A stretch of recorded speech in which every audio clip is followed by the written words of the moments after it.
What's up, guys? It's Coach Grant with First Down Training, and today we're going to be talking about three aspects of your game that you need to have to be a D1 wide receiver. So we're going to be talking about three specific things that will help you guys get more separation at the top of the route, off the line of scrimmage, against off-man coverage, press coverage, and against zone coverage. I know that's what a lot of you guys are facing, especially at the high school and youth level. So I hope this video gives you guys some value. I hope it teaches you a few new things just about what you can do with your routes, how you guys can get separation, and what they're looking for at that next level. But also, fellas, if you're a wide receiver and you want a specific step-by-step, day-by-day workout program for on-the-field drills and stuff that you guys can do in the gym, check out our Ultimate Wide Receiver Training Schedule. So what you'll get access to, it's a 4-week-long on-field wide receiver workout plan with all the drills you need to do to improve your route running, press releases, catching, explosiveness, all the above. And we include a 30-minute video where we break down each specific drill. And then also you get access to a 4-week wide receiver gym plan. So what all these drills and these workouts do, they coincide with each other. They work on the specific things that'll translate to the field, and the field work coincides with the gym work. And we have the rest days all lined up.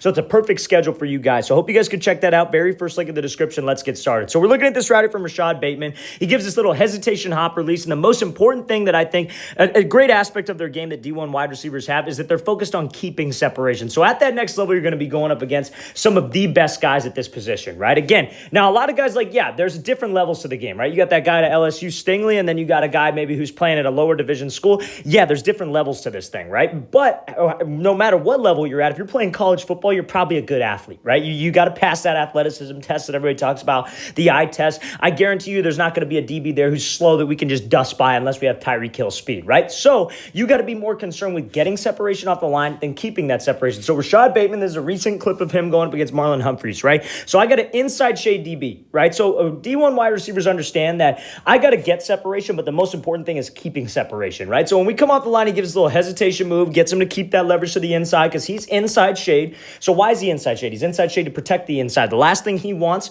is Bateman to come up, attack his leverage, then go run a slant. He wants to protect the inside, so he's going to give up the outside. He wants him to run to the outside. The sideline is his friend. The sideline is his help. But as a receiver, what we got to be concerned with is if I get that DB to hesitate, he's beat, right? We should have that mindset like, I got him. If he even takes one little false step or shifts his weight to the outside even just a little bit too much, I got him. I could get some space. I know I can accelerate, keep my head down, and just win on this route, right? So we get him to sit to the inside. Bateman does a great job of keeping that head down. This is something that so many people don't understand. But at the next level, fellas, these quarterbacks aren't waiting for you to get open. They don't take the snap and they don't just sit there and go, okay, he's open, I'm going to throw this thing now. When they got a matchup like this one-on-one and you're able to create some separation like this, they putting it to a spot. They're like, my guy's going to go run it down. I'm going to put this ball up with air. I'm going to put some touch on it. He's going to go chase it down and make this play downfield. That's the mindset that we need to have as a receiver too. Now, if you have a quarterback who likes to sit there, hold the ball, you got to tell that guy, man. You got to tell him, hey, let's put this thing up, get it up quick. I will get there. I'll get the job done. You just put it to a spot. So you see how he keeps his head down. This DB is in oh shit mode. I got beat off the line. I got to recover. I got to run fast. I got to catch up and accelerate, right? But Bateman does such a great job of keeping his head down and running full speed, and he doesn't look back for that ball till he knows he's got him by a couple of steps. They'll teach you that when you get to that college level, right? In high school, a lot of guys will be like, oh, you want to get your head around as soon as possible because that quarterback maybe doesn't have the arm strength or maybe doesn't have the chemistry with you to put it out there. But at that college level, at that next level, you keeping your head down and you keeping that separation is what gets you open. It's not about just getting open. Anybody can get off the press, fellas. Anybody can learn that, right? Anybody can learn how to create separation at the top of the break, but can you learn how to keep the separation and actually accelerate out of the break? That's the part that separates a D1 wide receiver from maybe an average wide receiver, okay? And it's the same principle applies on, like, let's say he was running a comeback. The break point's how you get separation. This acceleration down that break is how you keep separation. So we got to make sure that I'm focused on accelerating out and keeping that separation. That's the first trait that we're going to talk about the D1 wide receivers have, is they're focused on keeping the separation that they've gotten off the line or at the top of the routes. Watch it again, full speed. Great job working that release there by Bateman, keeping his head down and then accelerating upfield to make this play. All right, so next clip we're going to be looking at here is this release. So we're going to be talking about how D1 wide receivers, what they will do is they will threaten a DB vertical. That's the only way that they're going to be able to get separation. So what a lot of receivers do, the mistake they make, especially at that lower level, right? Especially in high school ball, youth ball, they do all the fancy moves, but it all happens behind the line of scrimmage. They're going lateral. They're not going at like almost like a 45-degree angle to threaten this DB. You guys got to understand, my goal, the only way this DB moves is if I threaten him. If I threaten him outside of his frame, you still want to be inside of your frame. Obviously, you don't want to be reaching out for cuts because that's even worse than just being behind the line. But the only way he moves is if you threaten him to a direction, right? It's almost like I think of it like, I don't know, like this maybe necessarily like basketball, right? If you're trying to cross a dude up, you're not going to do anything inside of his frame. You're not going to make any crossovers right here. You're going to step out wide with that ball to try to get him to bite, right? You want to try to get to here. This is where you want to threaten him at because that's a position that where he has to open up his gate or he has to open up those hips even just a little bit and get off that platform, right? So that's exactly what this receiver does. So he kind of, this is a little bit fancier of a release, right? This is maybe not a first read. He gives kind of a diamond release, then a 1-2, right? But the whole time you see where he's operating. He's operating in this far, like you've heard me maybe talk about this before if you're familiar with this page. Releases are like lanes when you're driving. You got the far right lane, you got the middle lane where the DB is, then you got the left lane. We're trying to get to the left lane, right? This is obviously not like driving, but you want to get to the far right lane to make that DB commit to it, then make that lane change all the way back across to the left. That's ultimately the goal. You want to keep it simple, fellas, and you operating in this space is what will get the DB to move. So D1 wide receivers, what they understand is you have to be able to threaten a DB vertical. You have to be able to threaten him to the inside to get him to move. It's not about doing all the quick. You got to have the fastest feet in the world, but if you're not threatening a guy, he's just going to sit there, say square, watch your hips, get hands, be physical, and he won, fellas. You got to understand his mindset in press is to disrupt the timing. Now, again, I know a lot of you guys are in high school that watch this, and you're probably thinking, man, I don't see a lot of press. You will see press at the next level, and coaches are going to want to know that you can get off of press because if that's something that you can't do,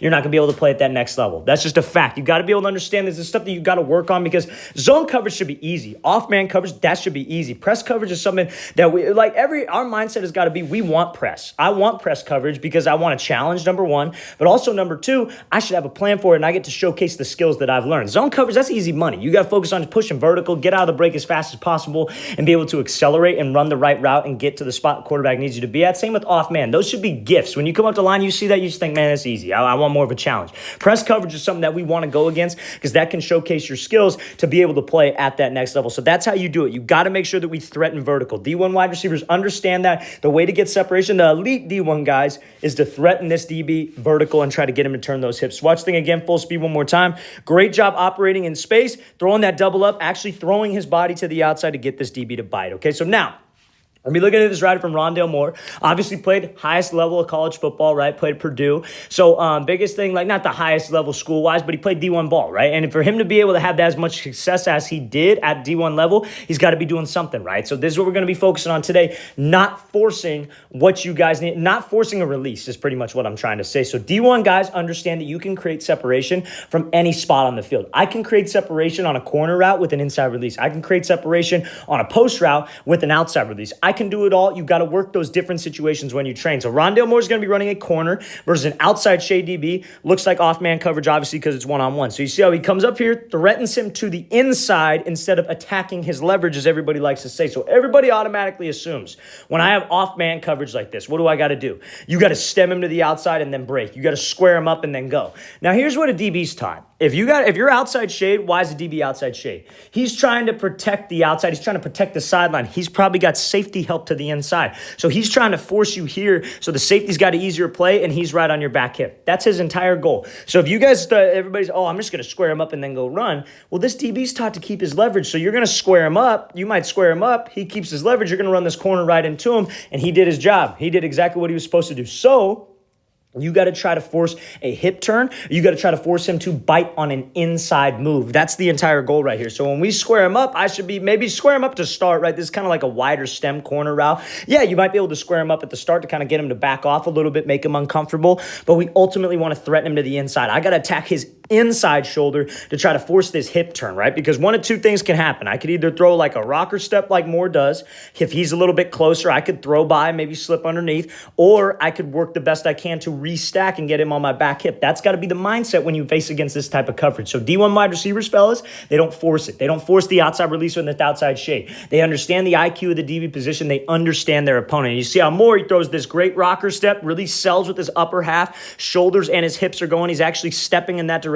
That's what gets that DB to hesitate. And if I could get that DB to hesitate even for a second, my speed and my mindset, that brings me back to the very first tip that we talked about of accelerating out of the break, that applies to everything, fellas, and that's how you can keep that separation. Let's watch the thing again full speed. So third aspect of playing a D1 wide receiver, do not force your releases. Do not force an outside release or an inside release based on the coverage. Take what the DB gives you. Let's watch it again full speed. Great job selling with this rocker step and getting that DB to bite on the inside move here by Rondale Moore. All right, guys, really want to thank you for watching. I really greatly appreciate it. If you guys have any questions at all, please don't hesitate to leave those in the comments below. I will get back to you as soon as I possibly can. Again, fellas, ultimate wide receiver training schedule. If you want to know what you got to do as a wide receiver on the field and in the gym to improve your overall game, check out that very first link in the description. We break down every single day for you with sets and reps, with things you could do on the field, things you could do in the gym to improve your entire game. So very first link in the description, fellas. Hope you guys could check that out. I'll see you guys next time.